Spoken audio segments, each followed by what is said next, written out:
بسم اللہ الرحمن الرحیم۔ رمضان المبارک کے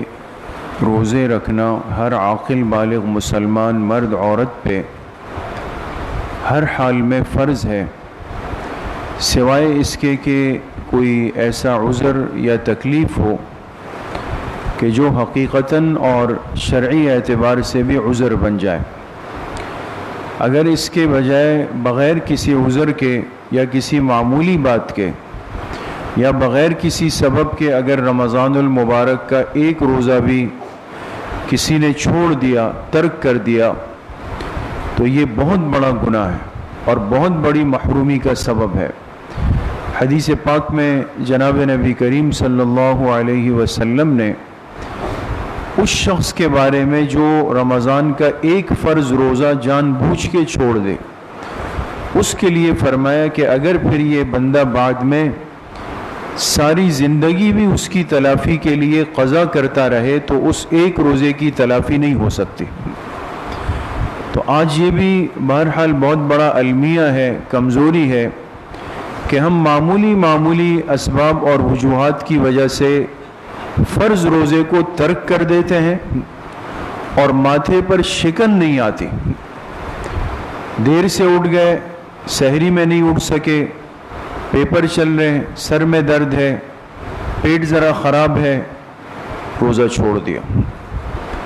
تو بہرحال یہ بہت ہی بڑی ناقدری بھی ہے اور بدنصیبی بھی ہے۔ ہاں، اگر کسی کو واقعی عذر ہو تو دین اسلام کسی کو تکلیف میں، حرج میں نہیں ڈالتا۔ اگر واقعتاً عذر ایسا ہو جو قابل قبول ہو، مثال کے طور پہ کوئی مریض ایسا ہو کہ جس کا مرض واقعی شدید ہو، آج کل شوگر کے مریض ہوتے ہیں، ان کی شوگر بہت زیادہ لو ہو جاتی ہے، تو اگر واقعی کوئی ڈاکٹر، ذمہ دار ڈاکٹر ان کو مشورہ دے کہ بھئی آپ روزہ رکھنے میں احتیاط کریں، تو پھر اپنے اوپر بوجھ نہیں لینا چاہیے،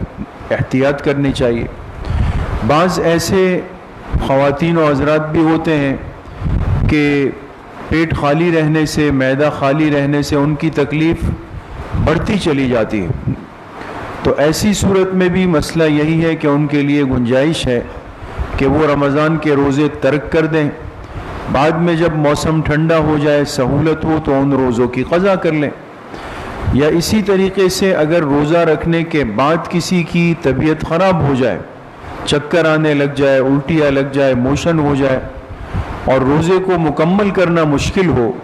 تو روزہ توڑ سکتے ہیں، بعد میں پھر اس کی قضا کریں گے۔ اسی طریقے سے یہ بھی فقہاء نے لکھا کہ اگر عورت حمل سے ہو، امید سے ہو اور روزہ رکھنے میں یہ اندیشہ ہو کہ اس بچے کو تکلیف ہو سکتی ہے اور ڈاکٹر اس میں احتیاط کا کہیں کہ آپ اپنے حمل کی حفاظت کے لیے روزہ نہ رکھیں، تو اس حاملہ عورت کے لیے بھی اجازت ہے کہ یہ رمضان کے فرض روزے فی الحال ترک کر دیں، بعد میں جب سہولت ہو تو اس کی قضا کر لیں۔ اور اسی طریقے سے وہ عورت جو کسی گود کے بچے کو دودھ پلا رہی ہو، تو دودھ پلانے والی عورت بھی بعض دفعہ روزے کی وجہ سے دودھ میں کمی ہو جاتی ہے، بچے کو تکلیف کا اندیشہ ہے، تو ایسی صورت میں اس عورت کے لیے بھی گنجائش ہے کہ یہ روزہ فی الحال ترک کر سکتی ہے۔ یعنی یہ بات بالکل واضح ہو جاتی ہے کہ اگر واقعتاً عذر ہو، تکلیف ہو، بیماری ہو تو روزہ ترک کر سکتے ہیں، لیکن اگر کوئی عذر نہ ہو تو پھر چھوڑنا یہ بہت بڑا جرم ہے اور بہت بڑا گناہ ہے۔ اس لیے رمضان کے اس مہینے کو اللہ کی نعمت سمجھ کر ایک ایک روزے کی قدر بھی کرنی چاہیے اور ایک ایک روزے کی حفاظت بھی کرنی چاہیے۔